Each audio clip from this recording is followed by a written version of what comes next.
Hey there YouTube, my name is Greg Lawrence, and this video is going to be a little bit different than kind of my normal videos and the ones that I've been doing. But basically in this video, I want to kind of kick off a new series, maybe, who knows if I'll actually stick with it, following kind of an upcoming journey that I have. And you may be asking kind of what is that journey, Greg? We will get to that and more, but first I want to start off with a little bit of context.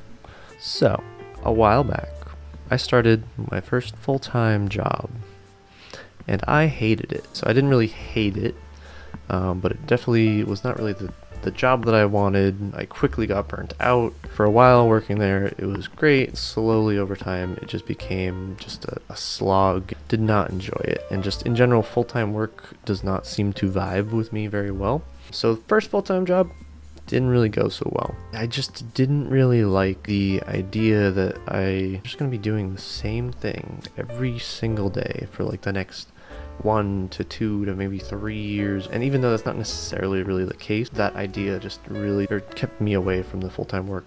And I'd always kind of thought about like freelancing in the past. And for context, since this is the context section, I do web development work, front-end developer, definitely not as skilled as I should. I got the basic HTML, CSS, JavaScript, a couple different libraries, all sorts of little smaller whatever skills. I still need to learn things like React and Vue and all the fancy schmancy frameworks. So basically about 5 to 6 months ago, I transitioned to a kind of more freelancing. I talked to them, it was like, hey, I want to transition to a more freelancing contract position here.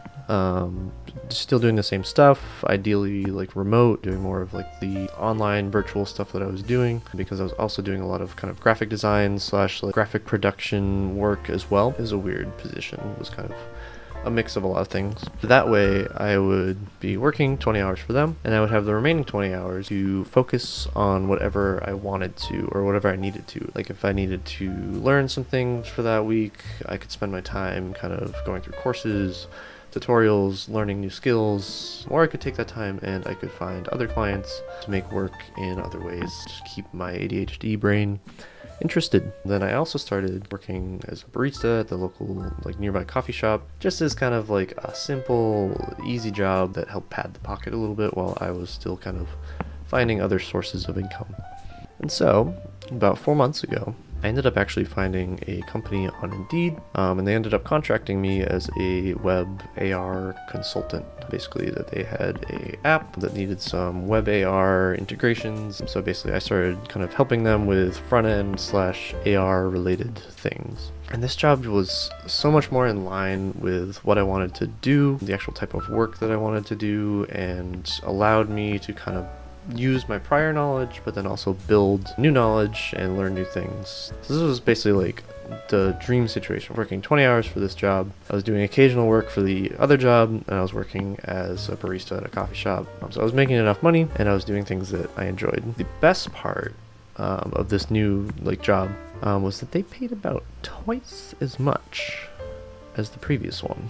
But basically, the old job, I made about 25 an hour. Some of the different jobs, like when it was more kind of programming related or like virtual stuff, I would make like 35 an hour. But at this new job, I was making 45 an hour. So this was very nice because alongside the coffee shop, I was pretty much making about the same amount of money while working about the same, probably a lot less hours. So more money, less time. Always nice, because I use that additional time to build my skills, learn new things, find other work. So all in all, those 3 months, 3 to 4 months-ish, was super awesome. Overall, I was busier than ever, but I was also happier and more like satisfied with what I was doing than I ever was before. But of course, this would not be an interesting story if there weren't some sort of conflict. And with that, we come to the kick in the ass section. So at about the 3.5 month mark of working with this new company, they basically ran out of money, or at least being more realistic, they lost one of their major clients, and that client made up a large portion of their revenue. That loss of that client and revenue, so too came loss of employees and contractors. A lot of their employees went to contracting positions, and my guaranteed 20 hours a week became little to no hours per week. So I now had two options. Could go back to full-time and hate myself. I'm mostly kidding on that. It certainly wouldn't be enjoyable. I'm still open to it as a possibility. But on the other hand, I could go full ham into freelancing. I had already had too much of a sweet taste of the sweet freelancing freedom to not at least try to do freelancing like all in, full stop. And up until this point, I had been kind of dipping my toes into the water a little bit. I wasn't full-time freelancing. I was technically living off of it, but it wasn't your typical freelancing situation. Maybe that's just me doubting my abilities. But now, it was time to take the training wheels off. And so, that brings us to the next section of our story. And that section basically represents where we are today. That section is the game plan. Oh my god. And that next section is the game plan. Now, I pay rent, and rent is not cheap. Therefore, I need income. Therefore, thus, I needed a game plan for the steps or actions that I was going to take to get a client, to get freelance work, and to get that paper. That was really cringe. So step one of the game plan was that I needed to overhaul my portfolio website. The one I had was pretty good. Had my skills, had my portfolio of past work projects, and it was pretty good. It needed a little bit of an update already, and now focusing on freelancing, I needed to kind of change focus of the website to focus on freelancing. So I needed to showcase my services that I had. I needed to definitely revamp the overall design and just in general prepare the website to get demolished from people visiting and contacting me, because obviously I'm going to be popular. So the nice part is, as of the other day, I've completed step one. And if you'd like to go take a look at the website, feel free. I'm going to probably put the link in the description. So for this website, it's HTML, CSS, JavaScript, with a little bit of 3JS, the 3D JavaScript library for some extra spice on top. And so now we come to the next step in our game plan. Acquire a client. So this one's kind of an obvious one, but to freelance, you kind of need like clients. Who would have thought? But more specifically, I need to start marketing my services to friends and family, previous clients, so that maybe they can recommend me to other potential clients. I need to start applying to as many Upwork and Indeed job listings as I possibly can, which I should be doing right now, but instead I'm making this video because procrastination. And then the last method that I am dreading the most, cold calling and face-to-face interaction with actual business owners and local businesses. Honestly, I had planned to start the last one ASAP, like as soon as I was done with my website. I wanted to be calling businesses, going to their physical store, talking with owners, finding new clients. But when I went to start doing that, I was met with a wall of crippling anxiety. Even though I've done cold calling in the past, for now at least, I'm focusing my efforts on applying to jobs online, finding clients through the interwebs route until I can grow some balls. Now, to be fair, the last client that I had, the one that was 20 hours a week, great client, great work, loved it, I found them through Indeed. So I at least do have a little bit of proof for myself that cold calling is not necessarily the be-all, end-all. I certainly plan on doing some cold calling in the future, not right now. And so basically for future videos, what I plan on doing is kind of documenting the experiences with applying to freelance and contracting jobs on Upwork and Indeed, going through that process of sending in proposals, applying to jobs, and also documenting my experiences with any interviews or any actual jobs that I end up doing. So look forward to those. Hopefully those will be a little bit interesting. This whole series is basically to allow for other people to see someone who has no clue what they're doing, me, try to make it in the freelance world in a way that's not just full-time work, working as a developer at some company, because ideally that's not what I want to do, and I would imagine there's plenty of people out there that that's not what they want to do.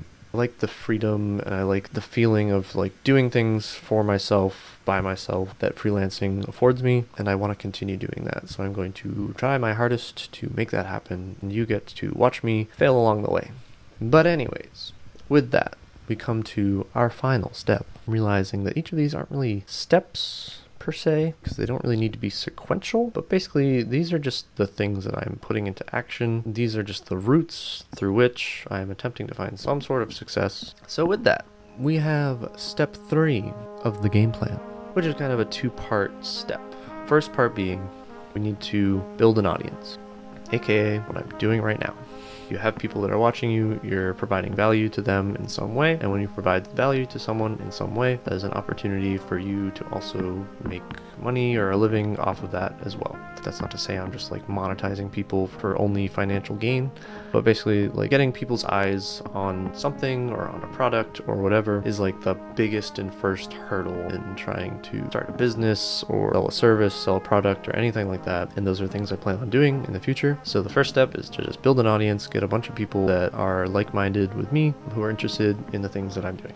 So that's the first part of step 3. The second part is that I need to build additional income sources, aka also this video. A big portion of my future success is going to come down to diversifying where my money comes from. It's the same as a stock portfolio. I always say, diversify so that you don't lose on one trade and lose everything. It's the same with the rest of your income. Diversifying where your income comes from can only really benefit you because it protects from when one, kind of like the situation I'm in right now, when one main source of income becomes not a source of anything. So whether that be through YouTube or other methods, I want to build semi-passive or fully passive income streams, because I know that those income streams are going to be vital in reducing the load on the main income stream. If I have smaller income sources over here, the pressure for this main income source is reduced significantly, and the amount that that income source has to make is reduced significantly as well. Basically, as much as I'm able to in the upcoming months, upcoming years, I need to start building foundation of supplementary income sources, and that means both building an audience as well as creating passive income streams such as YouTube. And with all of that, I didn't write a script for the rest of this part of the video, so it's gonna be really bad. But anyways, we kind of come to the end of the game plan, and I plan on documenting as I go through them and my struggles and the things I face and the highs and the lows of trying to make this work. Because basically, again, I don't know if this will work. We always see kind of people that are successful and they're doing well, they're doing the things that we want to do on YouTube, and we like live vicariously through that. So instead of living vicariously through those, I'm trying to actually live them. And so basically I wanted to show the process of someone who doesn't know what they're doing, someone who doesn't have a crazy amount of knowledge, is kind of starting off a little bit behind the curb, and hopefully in the same way that other videos have always inspired me to do the things in my life, this video can also inspire you to go out and do the things that you've been wanting to do and maybe thought that you couldn't do. Because as much as like everybody seems to know what they're doing, I guarantee you that most people have no clue what they're doing and they're just making up as they go along. And that is one of the best things that I've learned in my life, is that most people that is the case. So it's better just to do it, learn it, and figure it out as you go. Figure it out as much as you can beforehand, but at some point you just gotta do the things. Hopefully this video has not been too long and rambly, but that's really all I got. Good luck to your own life, good luck to my freelancing journey, and yeah, have a great rest of your day. Also, if you have not already, go click the subscribe button and the likey button. You can click the belly thing. I don't really do that, but you can do it if you want, because it's a YouTube video, and at least I didn't do it 2 seconds into the video and ask you to do things like that right away before I've even given you any content. So if you appreciate that, just do the thing. Yeah.